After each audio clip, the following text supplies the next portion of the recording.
Temperature in my kitchen is always cooler and I have a harder time with my sourdough starter. I was actually gifted this warming plate from the company and I am so excited about this. The base of it is about 4.92 inches, which is really nice. It just has your standard plug-in, and then it does come with really nice instructions on how to use it and set it. That little beeping sound lets you know that it is on. It has the little green light here, which is a standby status, so it's not warming.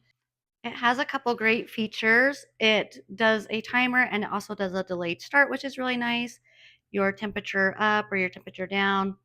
And then when you're pushing the button here, depending on a short press or a long press, if you do a short press, it just kind of sets a timer and then you can kind of decide how long, and it will go by 30 seconds. And then you just kind of wait a minute and then it will start. And then once it starts, this little light will go red here. Or you can do a delayed, and you can do a delay up to 24 hours. And now it's ready to go. And you can see that the red light's on.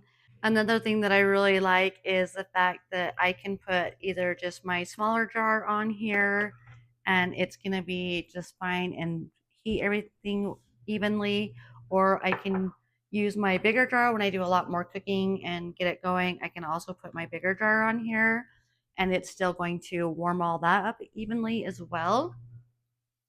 You do have to keep in mind that if you're using a glass jar or anything, that it's going to be colder, so your temperature gauge is going to be different, and which is really great about in the instructions, it tells you how to do that.